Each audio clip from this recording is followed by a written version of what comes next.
Apa sih drift itu? Apakah drift itu adalah sebuah olahraga? Apakah drift itu hanya sebatas teknik?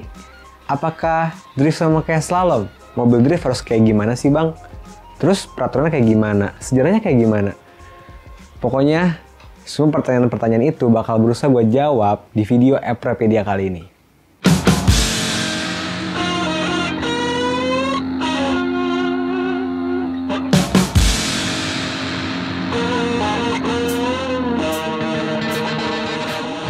Sebelum lanjut, gue minta ke kalian untuk simak video ini dengan baik. Dan kalau misalnya kalian suka sama videonya, kalian nilai dulu aja, kalian nonton dulu. Kalau kalian suka, kalau informatif, boleh juga like-nya dan share-nya. Jadi kalian sendiri yang memberikan penilaian. Kalau kalian suka ya like, kalau nggak suka ya dislike aja sekalian, nggak apa-apa.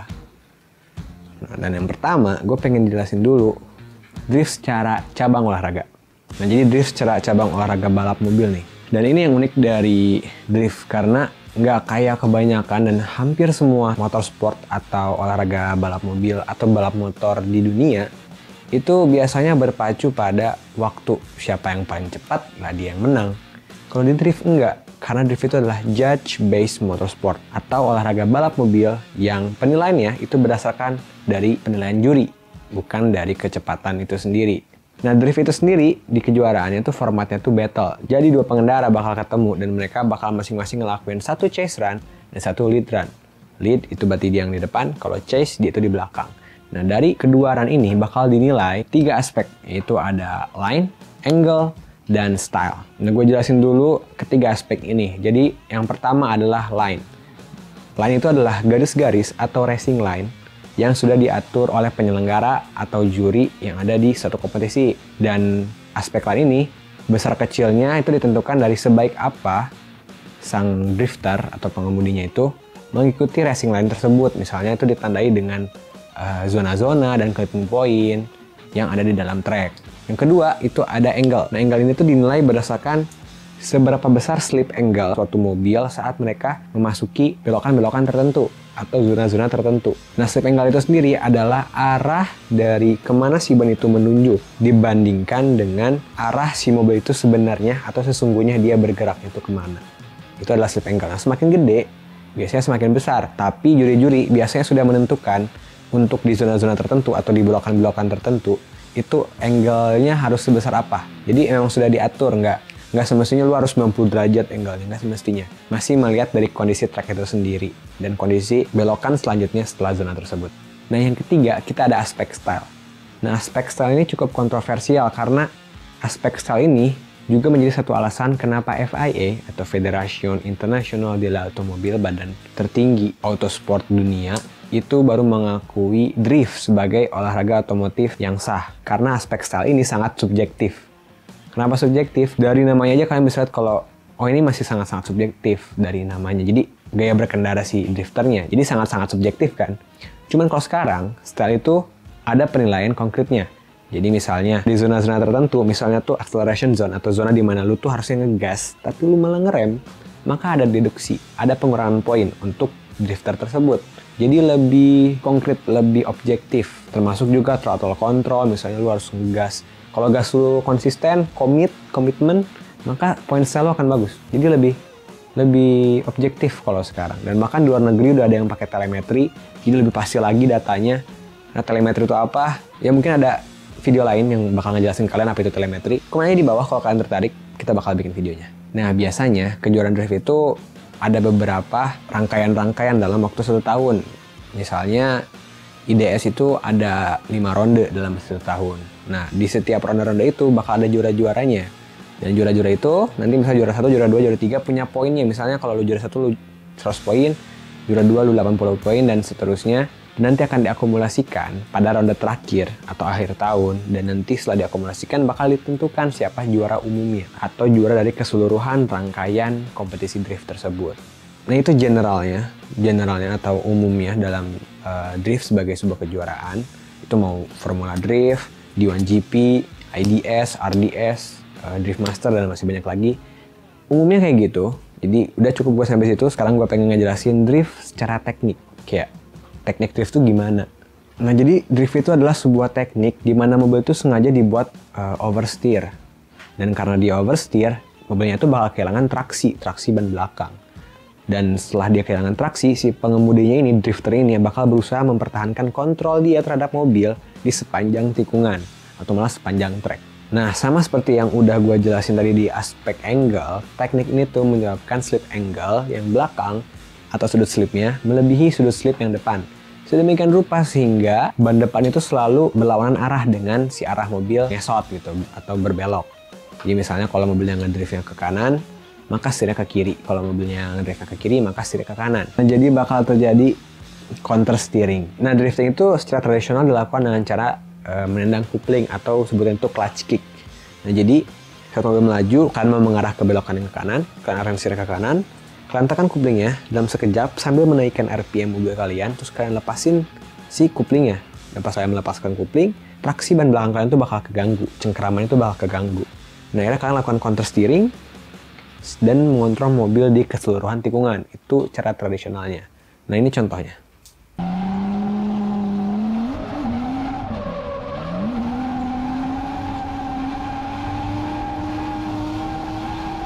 Nah, udah tuh drift secara teknik. Sekarang ini yang panjangin, ini yang bikin malesnya. Itu adalah sejarah drift. Ya, ini secara keseluruhan dulu ya, secara umum dulu. Jadi banyak yang bakal bilang kalian kalau drift itu asalnya dari Jepang. Ya nggak salah sih bilang drift itu asal dari Jepang. Cuman orang pertama yang melakukan teknik drift yang pada saat itu belum ada namanya itu adalah Tadzio Nuvolari, pembalap Italia. Dia pembalap Grand Prix pada zaman dulu, dan Enzo Ferrari sendiri yang mengeluarkan statement kalau dia adalah pencipta all wheel drift karena pada saat itu kebanyakan mobil Grand Prix itu ya penggerak roda 4 atau all wheel drive. Sebenarnya banyak yang pengen gue bahas dari si Tadzio Nuvolari ini. Malah menurut gue dia itu adalah salah satu pembalap paling hebat sepanjang masa. Cuma mungkin gue bakal bikin video yang khusus buat si Tadzio Nuvolari ini. Gue bakal bahas dia.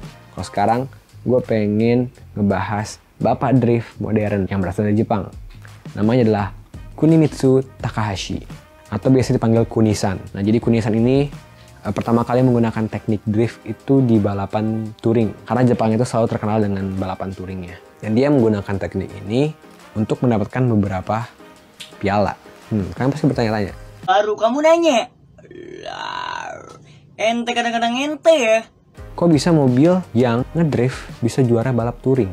Kok bisa? Bukan yang ngedrift itu malah walaupun indah tapi dia memperlambat laju mobil kalian. Nah, jadi alasan kenapa drift itu memperlambat laju mobil saat belokan sebenarnya itu karena pada zaman sekarang mobil-mobil itu diciptakan dengan aero part yang benar-benar sophisticated, yang benar-benar canggih dan didesain untuk mobil yang nggak ngeyau. Yaw itu apa? Yaw itu adalah persimpangan dari misalnya kalau misalnya mobilnya lurus, kalau dia ngesot maka dia ada yaw angle. Ada yaw angle-nya. Nah, aero part mobil zaman sekarang, aero part F1 itu didesain, dirancang untuk mobil yang lurus, nggak ada yaunya. Jadi di saat lu ngeyau, saat lu ngesot, saat lu oleng, maka lu bakal kehilangan banyak banget downforce.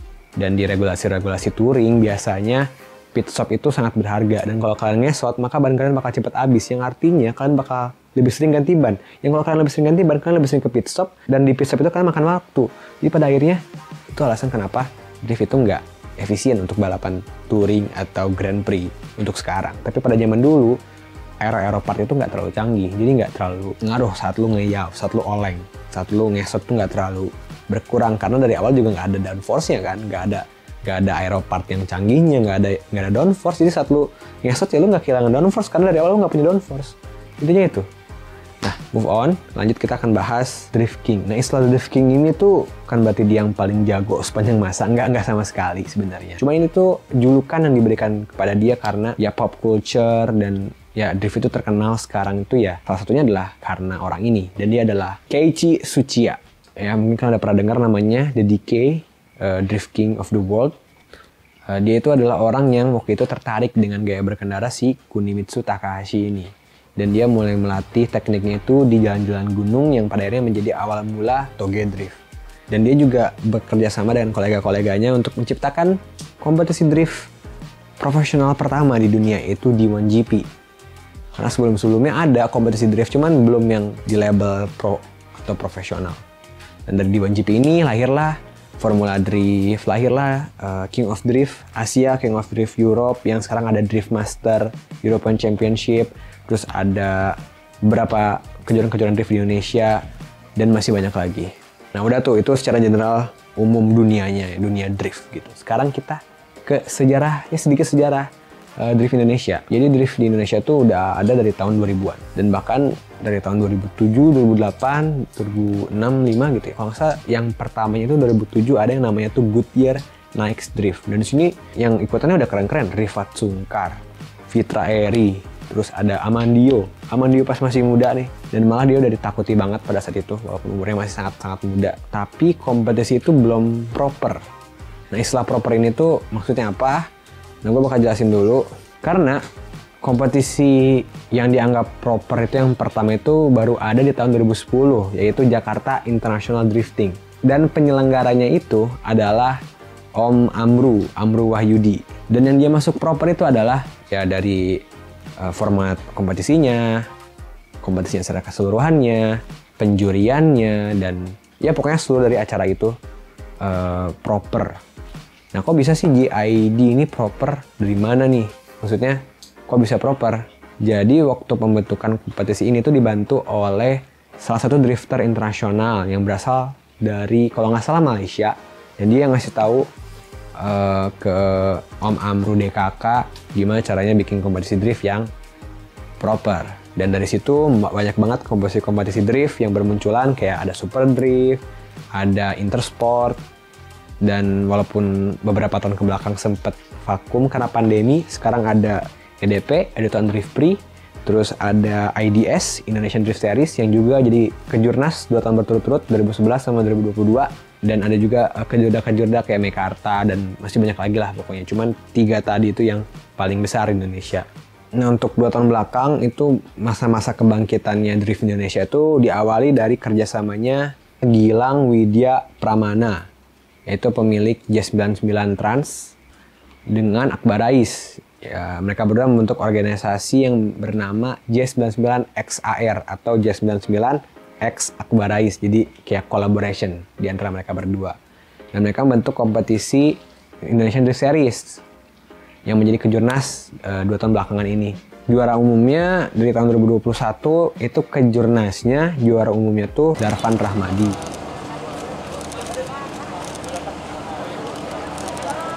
Di tahun 2022 itu ada 5 ronde doang, nggak kayak yang sebelumnya 6 ronde. Juara umumnya Nova RB, Nova Rafif Busro.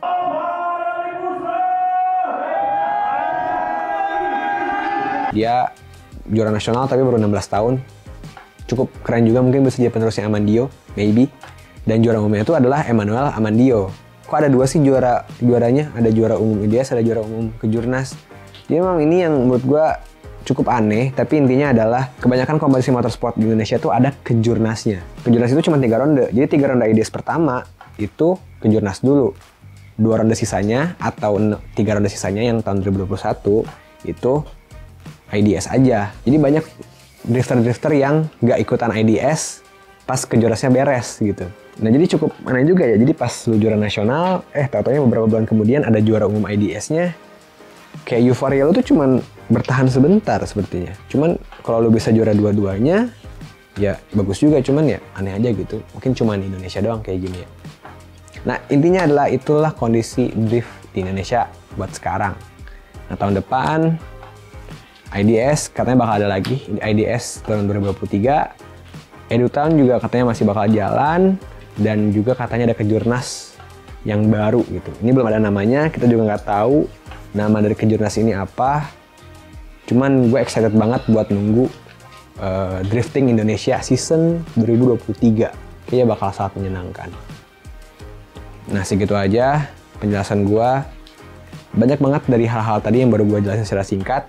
Kalau kalian pengen gue jelasin detailnya, tinggal kalian komen aja di bawah biar gue bisa bikin videonya. Terus jangan lupa juga kalian pencet tombol subscribe-nya. Dan seperti yang udah gue bilang tadi di awal, kok video ini bagus? Like. Kalau enggak ya dislike aja, bebas gimana kalian. Dan share ke teman-teman kalian. Jadi thanks banget yang udah nonton sampai akhir, terima kasih banget. Segitu aja, adios.